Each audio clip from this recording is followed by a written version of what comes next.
4. Politics in socialist and capitalist societies. The person who attempted to clarify the nature of politics from a radical perspective was Marx 1818 to 1883. He attempted to understand politics based on a materialistic view of history that applied materialistic dialectics to history. He recognized politics as class struggle as a way to realize utopia. The theory of violent revolution stems from class struggle. The entire society is divided into two major classes, the bourgeoisie and the proletariat, and the numerically superior proletarian class builds a socialist society through violent revolution. The state is nothing more than an executive committee for the bourgeoisie. The nation is a class product born out of the needs of these classes. During the transition period from a capitalist society to a socialist society, the opposition of existing ruling powers is suppressed. For this purpose, a dictatorship that monopolizes enormous state power is necessary. And this is called the dictatorship of the proletariat. This proletarian dictatorship is a provisional political form, established in the preparation period to overthrow capitalism and achieve a classless society. Unlike Marx, Weber 1864 to 1920 attempted to define politics, or the political, in relation to the activities of organizations. He criticized Marxist politics, saying, playing political games with revolution means eliminating the need for dialogue at the expense of the proletariat. What will be the result of the revolution? There will be an enemy at the threshold, and what will follow will be a reaction we have never experienced. And the proletariat will have to pay the price. He repeatedly criticized the dire consequences that would result from the failure of revolutionary organizations that lack organizational and administrative capabilities to run the government properly. Weber defines the state as the only human community that has established a monopoly on legitimate physical violence within a specific territory. Politics is considered the exercise of power, the physical force that exerts it within a country. Politics refers to the struggle to engage in power, or to influence the distribution of power, whether between states or groups within states. Weber believed that politics should strive to reach a dialectical conclusion between conflicting issues. He said that we must find a realistic way to achieve the essence of politics. Politics is an act of choice and practice that changes people's lives in a dynamic human society. In fact, an essential element for selection and execution is power. If Marx found the essence of modernity in alienation, Weber speaks of rationality. Rationality pursues purpose. Rationality as a cage of iron bars that suppresses human freedom.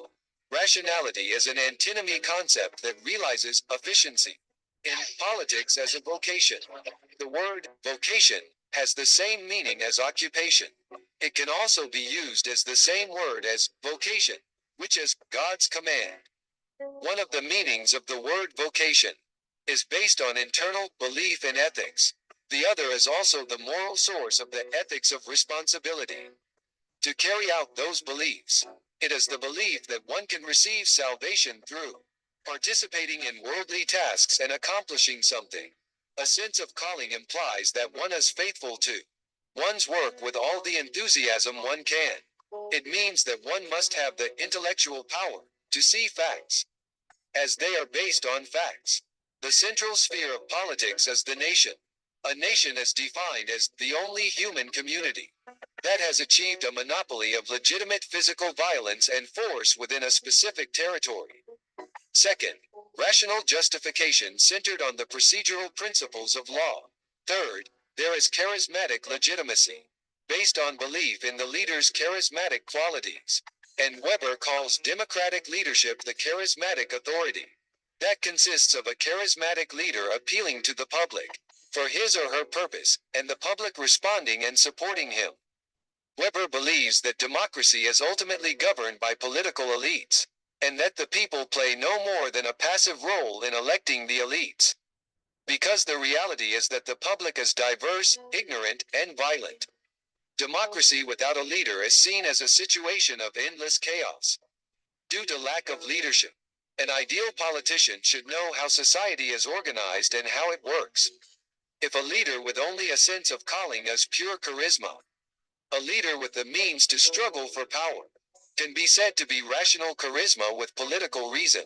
The three elements a politician must have are passion, responsibility, and balanced judgment. Passion is a politician's belief in having an internal sense of calling. A politician's belief is a cold passion governed by reason and encompasses the specific actions and results of putting it into practice and realizing it. Passion also means enduring the pain of Jesus' suffering at Golgotha without personal greed, and desire with powerful consciousness. Politics is different from morality. This is because the act of domination and governance, whose essence is human power over human beings, is destined to be a paradox in its logic and method. Politics is based on power and violence. We must also consider that moral and ethical issues may play an extremely limited role. To know what the true will is, we must judge it by its choices in ambiguous situations. The validity of a belief can only be proven if it is proven to be correct in specific situations. Responsibility ethics is something that must be negotiated and harmonized through the practical recognition that it can be effective in realizing a purpose, and that even evil can be used to create good. A charismatic leader should have no term of office. This is because if a political leader with a short term of office tries to change society with his or her own beliefs, the entire society will become a huge testing ground for new ideas. What the word politics means is that interests related to the distribution and maintenance of power and the movement of power are the most important factors in solving problems. It limits policy decisions and regulates the work of relevant officials. The political reason he claimed here is a guide that can be assumed in the special area of human behavior called politics, based on an understanding of the characteristics of politics created by power and conflict, which are essential aspects of political behavior. It promotes and improves the welfare and stability of the social community, individual freedom, and community living conditions. Political reason is the act of reason that contributes to promoting human values in the area of public life. And politics itself should always be based on the morality of responsibility. Weber's definition of politics as related to the exercise or distribution of power is a more realistic understanding of the concept of politics. Sixth, focusing on D. Easton. Politics is a phenomenon achieved by humans and can be said to form a direction in human social and practical activities. Therefore, the attitude of trying to understand politics centered on social organizations such as the state, and the position of emphasizing these social organizations or human interactions are not contradictory to each other. Therefore, it is problematic to generalize the definition of politics based on one position. As a different trend, scholars have emerged who perceive politics in relation to the system. A representative scholar is Easton. Easton believed that there were limitations in investigating political phenomena centered on the concept of state or power, due to the uncertainty and overlap of meaning of the concept itself. Easton developed his approach to political systems in the 1950s and 1960s, and his theories provide an important framework for understanding political processes. Easton's political systems theory consists of the following. Environment. Political systems are influenced by the physical, social, economic, and international environment. This environment contains a variety of factors that can affect the behavior of the political system. Easton's model is an attempt to understand the political process from a systems perspective, explaining how political systems function within complex social, economic, and international contexts. This theory provides an important framework for the study of political science, and has been the basis for many subsequent studies and theoretical developments. This important problem in human society arises from the fact that all members' distribution needs are not satisfied because value is limited. The smaller the amount of value in a society, the more intense the conflict and competition surrounding it. Therefore, coordination and control are necessary to resolve conflicts and competition surrounding the distribution of value, and only authoritative distribution can be binding. Easton sought to understand how the political system continues to be maintained amidst constant crises and conflicts, and focuses his research on the activity process of the political system. For Easton, as mentioned above, politics can be seen as the process of converting the demands of social members into policies that are binding value distribution. Although Easton's definition of politics has been criticized in many ways, there appears to be no general explanation to replace it.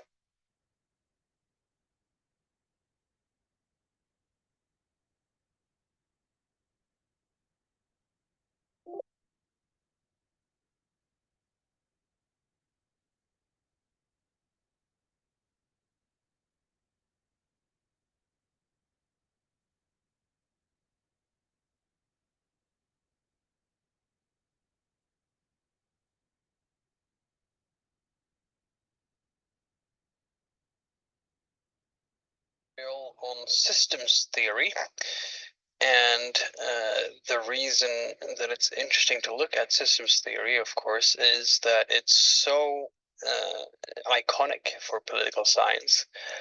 Many people even believe that it's synonymous with political science, even believe that it's synonymous with political science in the sense that it's all we do as political scientists, which isn't true. But nonetheless, it's quite it has had quite a profound effect on the discipline, and it's often a starting point for many a study on the politics of any given country. In short, it's a graphic overview of the system, political system of a country or a municipality or region, and it very often looks exactly like this. You have a chart, and then you have organizational boxes and arrows that describe the relationship between these different institutions or actors, and how they have to relate to each other, how they're influenced by each other, and so on. So this is a very typical such chart. This is based on David Easton's theory from back in the mid-20th century. And he basically argued that any political system will have these components, and I'm going to go into each in some detail and explain what's meant by each. So you'll have input, decision-making, output, and feedback. And they all relate to each other, and they all take place within a greater environment. So let's start. Input, which is effectively how the average citizens, groups, people engage with political life. So that's the input into the political machine, if you will. And of course, at any given time in any given political system, democracy or otherwise, you will find that citizens relate to the political system in some way and will signal their sentiments, even if that sentiment is fear of the political system. There will be some way to signal what that could be, what that sentiment could be. So citizens and groups within the political community can either support or place demands on the government. You'll have interest groups, you'll have political parties, and of course there will be a different way to express the interests or opinions depending on whether you're inside the political system or outside the political system. There's a range of different ways that citizens and groups can engage in political life and express their opinions. It's through the electoral system, going to the ballot box on election day, get engaged in political parties, or as mentioned, interest groups. And this input then goes into the actual system where decisions are being made. And at this point, a classic system theory chart will typically describe the structure of the decision-making institutions, and how actors within the system relate to each other. And it's very, very common in political science to compare different political systems with each other. So you'll have parliamentary systems and presidential systems being compared. And the classic example would be the United States compared to the United Kingdom. It's a very convenient comparison to make because one is the presidential system and the other is the parliamentary system. So graphically, it's really easy to visualize these two systems to bring out contrasts in how the two function in terms of the relationships between different institutions and actors, and some quite profound difference between the two. So this is where creating charts and graphs can be really, really useful to help the audience understand what processes are going on. Decision making then leads to output. And here, by output is meant public policy. In other words, what comes out of the public administration and so on and so forth.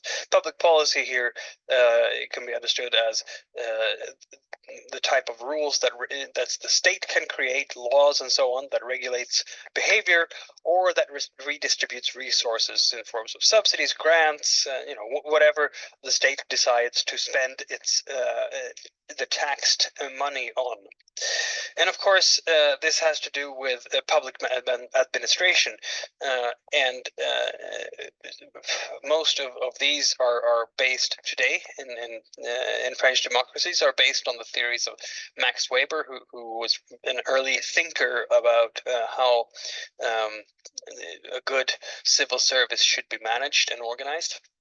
It's supposed to be highly effective, but it doesn't always reach this ideal, and of course you'll find a whole lot of people engaging in making fun of the public administration, and this goes way back. I highly recommend watching any episodes of Yes Minister the old BBC show from the 80s that you might come across.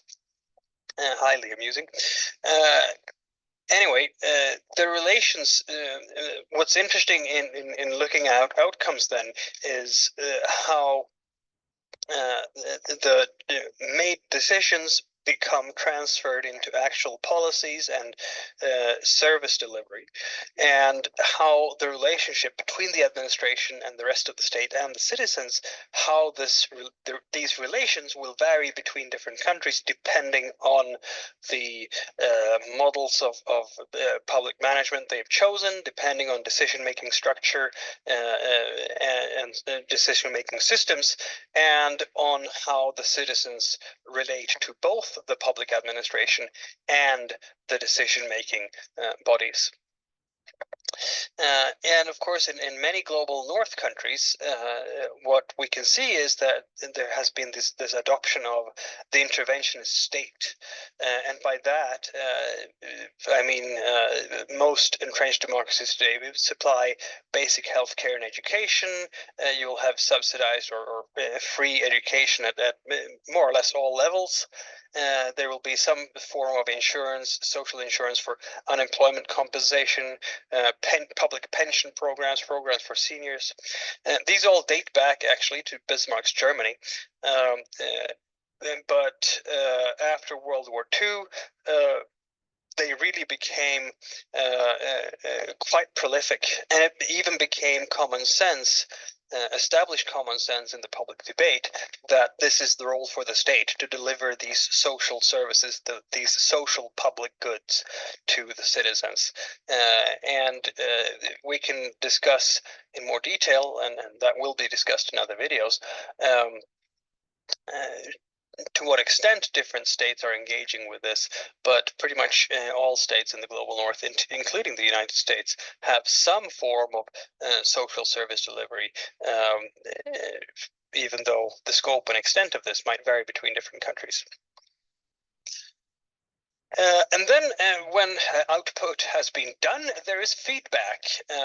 People find out about public policy and they react to it. They can listen to the news, they take part of social media, they interact with public administrations. If unemployed people will talk to civil servants at the unemployment office and so on.